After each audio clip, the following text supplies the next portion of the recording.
Arc-en-Ciel, chaque dimanche. Actualité, culture, économie, société et animation festive. Avec Abdelatif Arc-en-Ciel, la chronique. Et nous sommes heureux, comme ça a été annoncé, d'être en ligne avec Madame Kahina Behloul. Bonjour. Bonjour à vous et bonjour à tous les auditeurs qui nous écoutent. Écoutez, c'est un plaisir de vous avoir parmi nous et bienvenue dans l'émission Arc-en-Ciel sur Radio Pluriel. Il faut bien préciser à notre auditoire que Madame Kahina Behloul est doctorante en islamologie à l'école pratique des hautes études spécialisée dans la mystique musulmane et ses recherches portent particulièrement sur la pensée d'Ibn al-Arabi et s'intéresse à l'universalité du message de l'islam, à la diversité religieuse, à la cosmologie et à la pensée théologique al-Akbarain. Elle est également engagée sur la question du ministère religieux féminin et le rôle de la femme dans les lieux de culte en islam. Et le sujet de ce jour, c'est le projet Fatima. Bon, avant d'y aller plus loin, Madame Kahina Behloul, une question, je crois que vous avez un petit peu l'habitude maintenant avec n'importe quel média, de quoi il s'agit, et j'aimerais bien d'une manière succincte, si c'est possible, pour qu'on avance sur le fond de notre interview de ce jour, de quoi il s'agit, la mosquée Fatima. Oui, alors le projet de mosquée Fatima est un projet de mosquée libérale dans lequel on donnerait la possibilité aux hommes et aux femmes de prier dans la même salle de prière. La mixité, ceci dit, n'est pas totale, c'est-à-dire que les hommes seront d'un côté et les femmes de l'autre, c'est-à-dire les uns à gauche, les autres à droite, mais tout le monde sera sur le même niveau. Pour signifier symboliquement que les hommes et les femmes sont égaux en spiritualité et dans leur foi et dans le savoir religieux également. Et puis dans le projet de mosquée Fatima, on prévoit aussi à ce qu'il y ait des prêches et la prière du vendredi soit tenue par un homme et une femme de manière alternative. Donc une semaine sur deux, ce sera un homme et puis la semaine suivante, ce sera une imam femme. Voilà, le projet de mosquée Fatima. C'est les grandes caractéristiques de ce projet qui s'appelle projet Fatima, comme vous le savez, madame. Donc, il y a d'autres projets ou peut-être des réalisations qui sont déjà concrètes en Europe, hein, notamment, je crois, en Allemagne. Oui. Et bien sûr, je crois, si je ne me trompe pas, en Angleterre, non? Au Danemark, en Angleterre. Voilà. Oui. Donc, il y a d'autres projets. Mais maintenant, on va essayer de voir les choses d'une autre manière, si c'est possible, parce que il y a des questions qui s'imposent par rapport à ce projet. Il faut bien le constitualiser un petit peu dans le temps aussi, et aussi dans l'espace. Il faut bien préciser à notre auditoire, on est en France, donc un pays post-catholique. Donc, on est un pays qui découvre l'islam d'une manière assez large auparavant. Hein. Donc, il y avait des musulmans dans le temps. Ça fait des siècles qu'il y avait la présence de l'islam en Europe, mais d'une manière assez importante. C'est le résultat de cette immigration forte qui a connu notamment la France, surtout après les deux guerres. Donc, tout le monde sait personnellement que l'islam n'a pas de clergé, mais aussi l'islam, pas comme les autres religions, il n'y a pas un grand rabbin. Donc, l'islam, c'est une religion entre le musulman et son Dieu. Donc, il y a un contact direct. Oui, tout à fait. Exactement, oui. Dans ce paysage, j'ose dire, de la présence de l'islam autant que religion dans un pays post-catholique, notamment la France, et surtout sa thématique de la femme. Et on ne parle pas d'un pays arabe, on ne parle pas de l'Indonésie, on ne parle pas dans d'autres pays où il y a la présence de l'islam. Là, on parle de la France. C'est quoi la raison qui vous a poussé, premièrement, à penser ainsi de présenter un projet pour un éventuel imam de la femme, et deux, est-ce que ce n'est pas une question de répondre à toutes ces inégalités concernant la femme à travers le monde? Si on cherche un petit peu dans le Coran, la femme elle est bien protégée par l'islam. Oui, alors en fait, c'est vrai. Alors pour ce projet, nous sommes partis de la réalité du terrain, du pays dans lequel on vit. Et pour cela, il faut prendre plusieurs paramètres, évidemment. Et comme vous le disiez, la France est un pays de tradition, ce qu'on appelle la tradition judéo-chrétienne. Et l'islam est vraiment arrivé, voilà, à partir de l'époque, d'une époque très très récente finalement. Et donc les Français des autres traditions découvrent l'islam, comme vous dites. Ils ne connaissent pas forcément bien l'islam. Et donc, et voilà. Et puis, la France est aussi un pays démocratique, un pays occidental, un pays qui a développé une sécularisation, c'est-à-dire que la religion chrétienne a connu ce processus de sécularisation, contrairement, par exemple, à la religion musulmane, où dans les pays musulmans, aujourd'hui, les pays portent la religion, enfin, l'État lui-même est qualifié comme étant musulman. Donc, ce sont toutes ces considérations-là qui sont très différentes des pays musulmans d'origine, desquels viennent beaucoup des musulmans de France, qui font qu'on s'est dit aujourd'hui, nous, en tant que musulmans de France, eh bien, nous souhaitons faire émerger un islam de France ou en France. Bon, souvent, il y a des gens qui ne sont pas d'accord sur cette formulation. Exact. Mais voilà, évidemment, l'islam dans son essence reste le même. Il ne s'agit pas de changer les fondements ou l'essentiel du message coranique.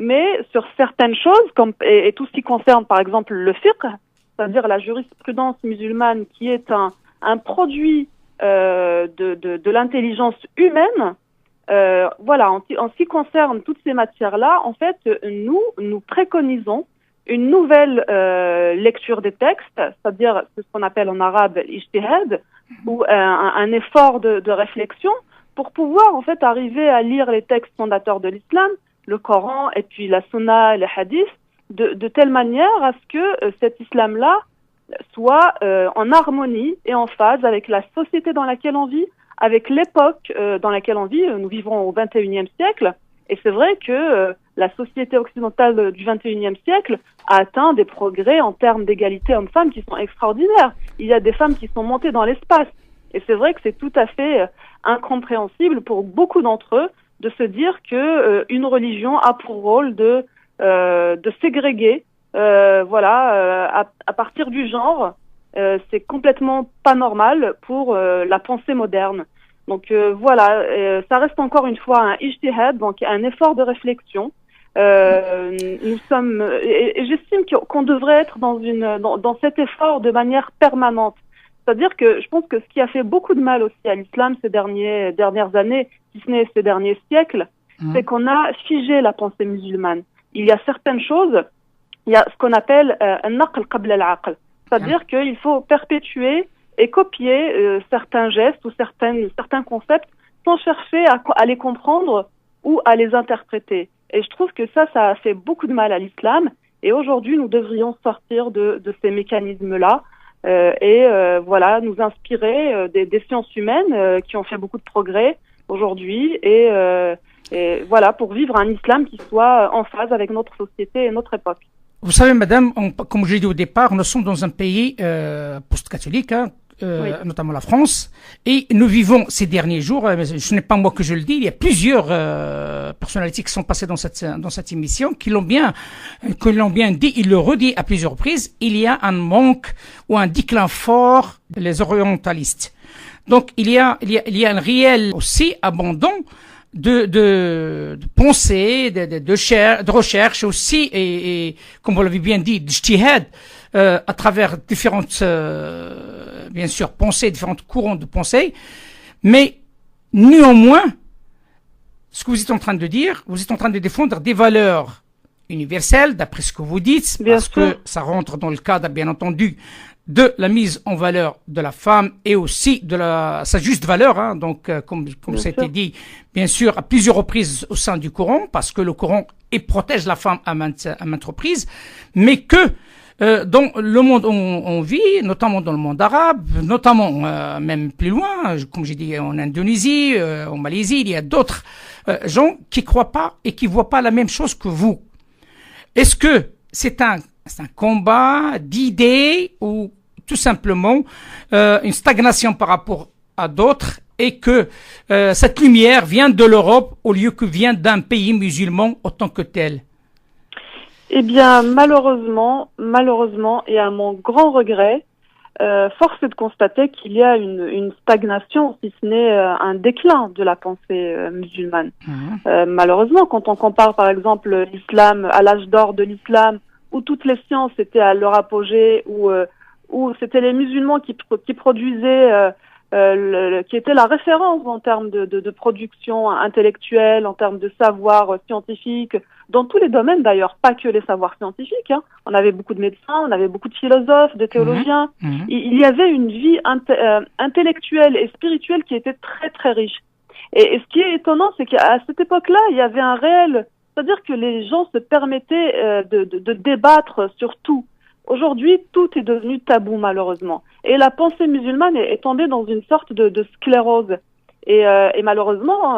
Selon vous, madame, c'est quoi la raison?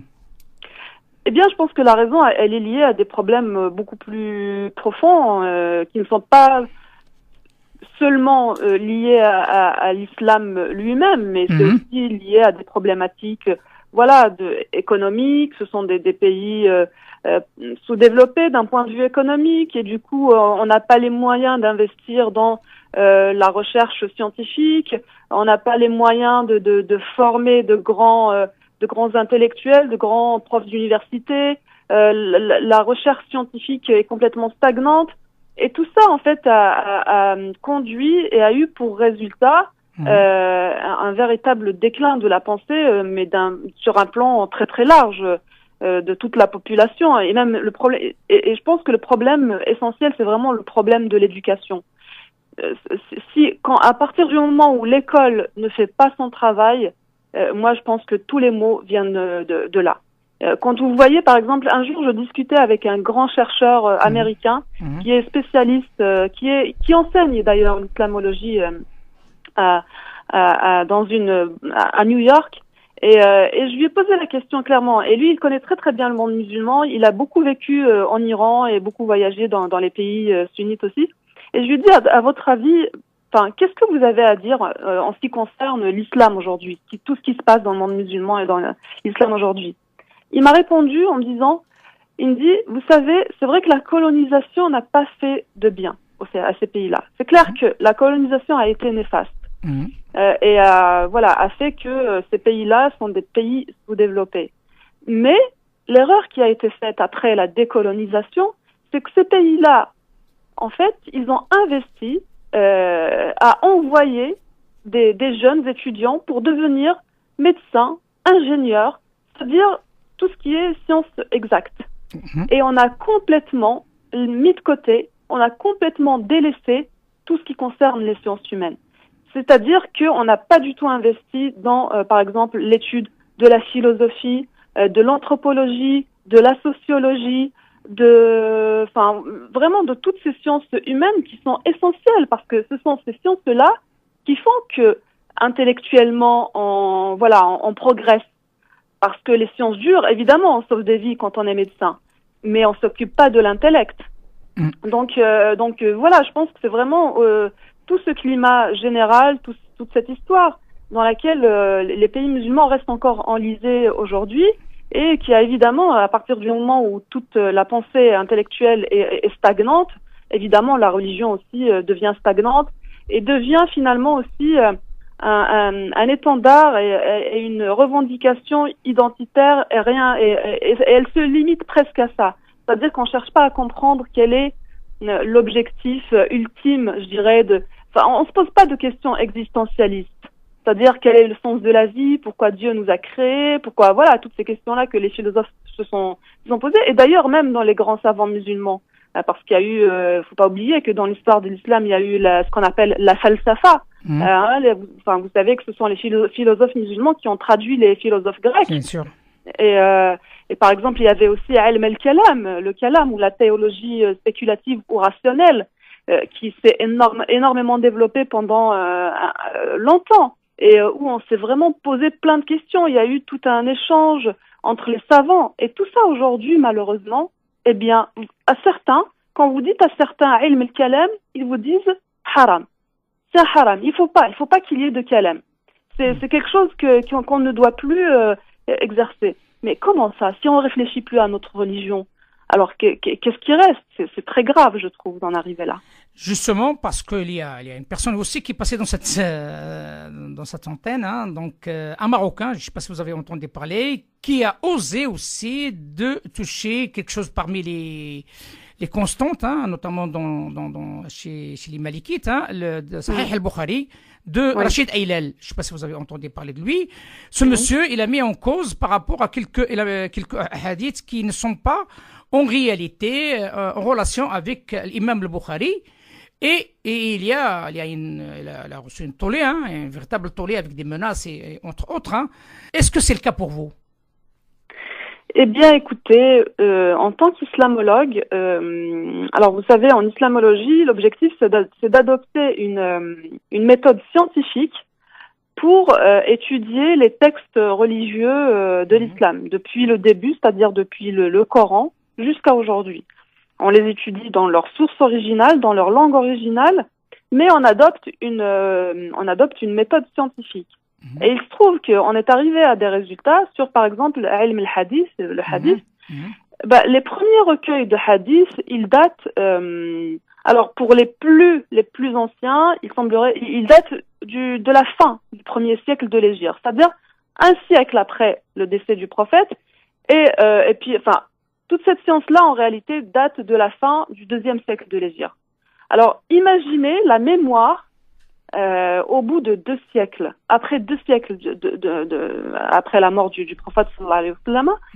En fait, on a commencé à recueillir ces dires.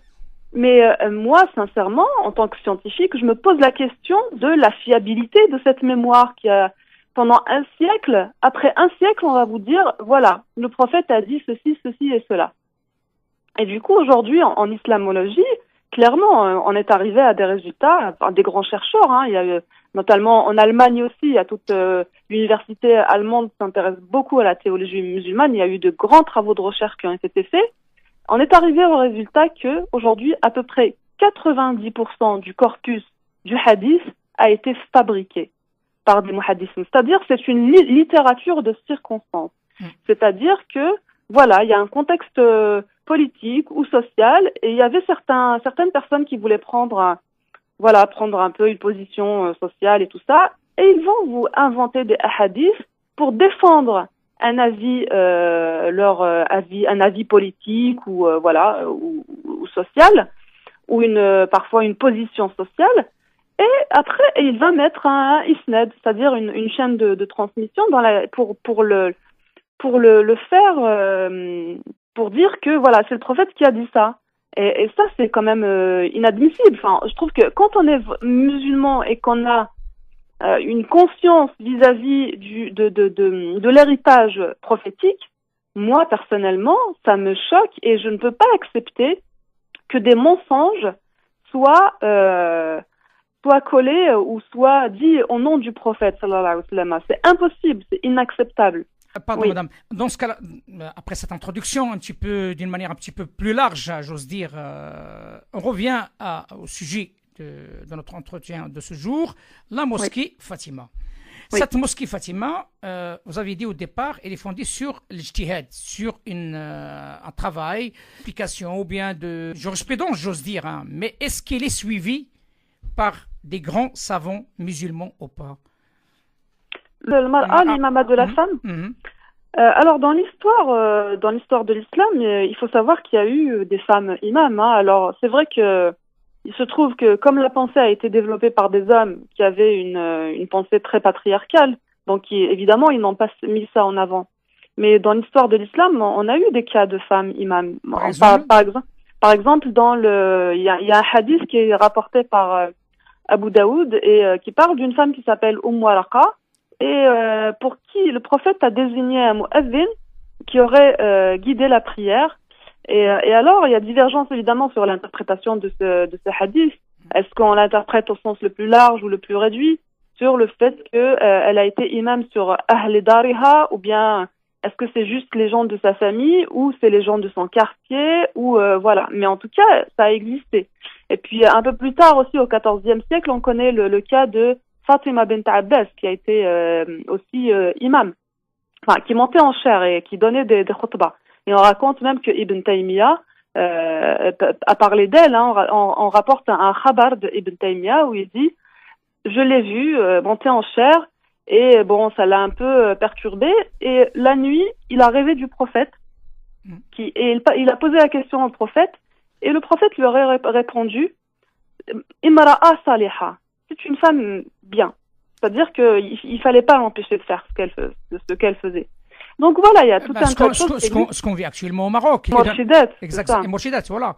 Donc est-ce que c'est ça de quoi vous parlez, ou bien l'imam en tant qu'imam, parce que là c'est autre chose? Alors moi, je parle de imam en tant qu'imam, c'est-à-dire que le fait de guider la prière.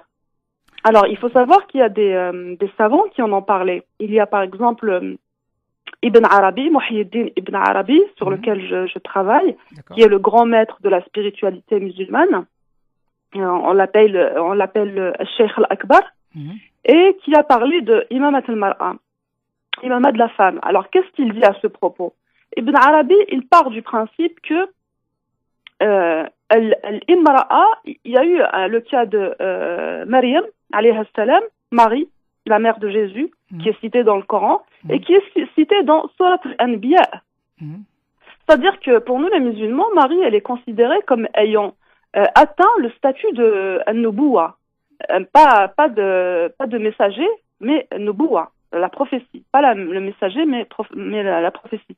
Elle a atteint le statut de la prophétie. Et Ibn Arabi, à partir de là, il dit, à partir du moment où la femme peut atteindre, d'un point de vue spirituel, peut atteindre le statut de la Nubuwa, donc elle peut être imam. Donc, et lui, il dit clairement et sans aucune ambiguïté, il dit le principe et la validité de l'imama de la femme sans aucune restriction devant une assemblée d'hommes et de femmes. Il le précise comme ça. Donc, et vous imaginez, ce penseur, il a vécu fin du XIIe, début du XIIIe siècle. C'est quand même incroyable. Il était, à cette époque-là déjà, pour lui, ça ne posait aucun problème. Et c'est pour ça que je vous dis, on a beaucoup régressé dans la pensée musulmane, malheureusement. Si on a bien compris votre projet, mis à part que la femme puisse être imam une fois sur deux tous les 15 jours, c'est un problème logistique. Oui. Et ça, évidemment, c'est lié à cette problématique de faire émerger un islam de France, ou un islam en France. Donc c'est une histoire logique. Parce que jusque-là, ce qui se passe, c'est que souvent, les pays d'origine, on sait très bien que toutes les mosquées sont financées soit par l'Algérie, le Maroc ou la Turquie ou d'autres pays musulmans. Et nous, notre problématique, c'est que comme on ne veut pas de financement de pays étrangers, on veut que ce soit financé par des flux financiers purement français. Donc toute la problématique, c'est d'arriver déjà à collecter assez d'argent, arriver à avoir un local. Et bon, pour l'instant, on est toujours en recherche. On cherche toujours un local pour pouvoir domicilier notre mosquée. Beaucoup de personnes qui ont presque un petit peu la même façon de voir les choses. On entend parler aussi, à titre d'exemple, le projet de Hiva Janadin et Anne-Sophie. Oui. Où sont les points de ressemblance ou de divergence avec votre projet? Alors nous, en fait, ce qui nous a semblé important, c'est que pour nous, dans un lieu de culte, il y a, même si nous disons projet de mosquée libérale, nous considérons qu'il y a des règles à instaurer dans un lieu de culte, dans une salle de prière. C'est-à-dire que nous, un homme ou une femme d'ailleurs, doivent avoir une tenue décente. C'est-à-dire que il y a un minimum à respecter. Et puis après, nous, on recommande aussi de se couvrir la tête pendant la prière. C'est une recommandation. Istihsan. Il y a aussi la mixité.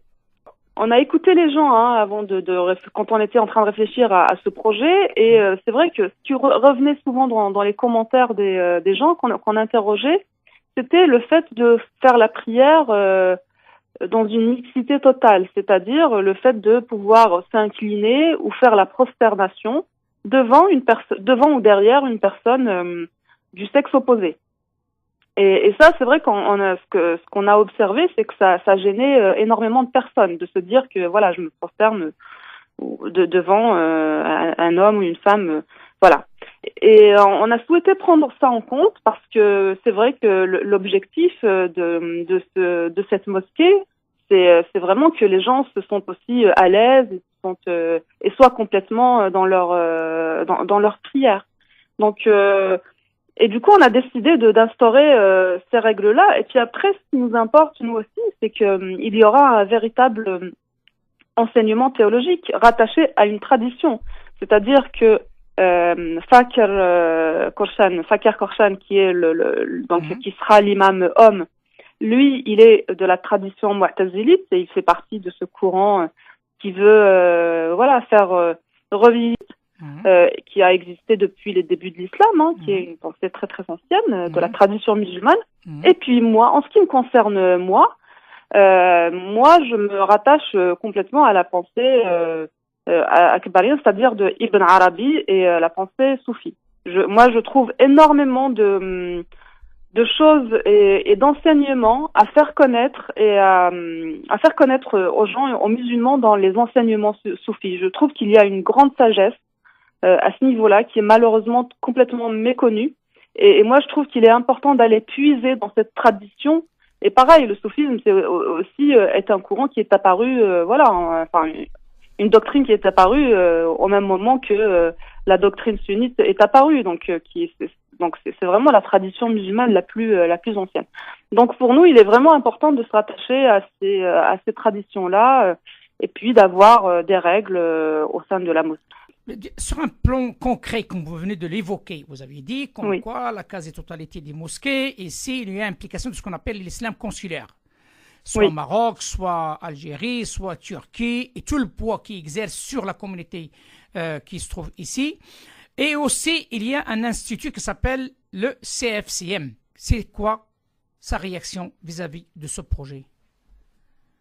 Eh bien, écoutez, ils ne se sont pas exprimés au sujet de ce projet. Et pourquoi? Eh bien, écoutez, je ne comprends pas. Nous ne comprenons pas pourquoi, mais peut-être que, à mon avis, c'est encore une question de lecture. D'accord. La MIF. La MIF. Alors la MIF, moi-même personnellement, j'ai été invitée à la première réunion de réflexion à la constitution de cet organisme. Et cette question a été évoquée, mais il nous a été répondu par les personnes qui étaient là à la commission théologie que cette question de l'imama n'était pas, en tout cas l'imama de la femme n'était pas une priorité. N'est pas une priorité, l'imama. Voilà, tout à fait. L'imama de la femme n'est pas une priorité. Pourquoi ce n'est pas une priorité? Eh bien, je ne sais pas, parce que pour certaines personnes, en fait, il y a d'autres priorités à gérer au sein de l'islam, dans les mosquées, notamment la question de la radicalisation et tout ça. Oui. Moi, je trouve qu'il n'y a aucune contradiction, parce que justement, en fait, ce qu'il ne faut pas oublier, c'est que les mouvements plus fondamentaux, ils ont deux problèmes. Ils ont un problème principalement avec la femme, et l'autre problème, c'est vis-à-vis de la modernité. Comment le hadatha, c'est-à-dire comment on va faire adapter l'islam à al-hadatha. Et bien sûr, ce qu'il propose, c'est plutôt l'inverse, c'est d'adapter le hadatha au 7e siècle, donc c'est complètement contradictoire. Mais il y a donc cette question de la femme qui est un de leurs piliers. Et moi, je pense que c'est une urgence de s'occuper de ça, justement, parce que je pense que ce n'est qu'un symptôme de toute une idéologie, de tout un système qu'il va falloir déconstruire et sur lequel il va falloir parler aux jeunes générations, aux jeunes musulmans et expliquer pourquoi ils réfléchissent comme ça, pourquoi ils en sont arrivés là et quelle est la place de la femme. À mon sens, en plus, la place de la femme est extrêmement importante parce qu'on constitue quand même la moitié de cette communauté. Et puis, la sensibilité féminine est, à mon sens, essentielle dans tout projet de société. On a quelque chose à apporter, on a une parole à dire, on a des choses à faire. Donc pour moi, c'est vraiment pas quelque chose à mettre en marge, mais pour moi, c'est un sujet central. Écoutez, appel lancé au CFCM par rapport à ce projet, qui est le projet Fatima et l'imama de la femme, parce que jusqu'à maintenant, il n'y a une seule institution qui représente les musulmans de France, c'est le CFCM, qu'on soit clair jusqu'à ce jour. En attendant, bien entendu, la sortie du président de la République par rapport à les jalons qu'il va essayer de mettre pour aider les musulmans à s'organiser, mais pas pour organiser l'islam de France, mais plutôt pour aider que ce soit clair. Oui, tout à fait. Voilà, donc parce qu'on peut pas organiser l'islam de France de la manière comme on veut. Il y a beaucoup de paramètres qui sont en jeu. Et nous attendons ce retour, pourquoi pas de la part de M. Ahmed Ogras ou bien de M. Anwar Kibibish, le président ou le vice-président, et pourquoi pas de M. le recteur de la mosquée de Paris, M. Dalil Boubacar, qui a son mot à dire aussi sur ce qui se passe sur la scène islamique ici en France. Néanmoins, il faut toujours le dire et le redire, on parle d'un projet. Il faut bien le situer dans l'espace. On parle d'un projet franco-français. Donc, on parle de France, on ne parle pas d'ailleurs. Et aussi, initiative d'une femme qui s'appelle Madame Kahina Bahloul. J'ai tout le plaisir de vous avoir parmi nous dans cette émission. Et je vous dis à très bientôt. Merci beaucoup. Tout le plaisir a été pour moi. Merci beaucoup. Au revoir. À bientôt. À bientôt. Au revoir, madame. Au revoir.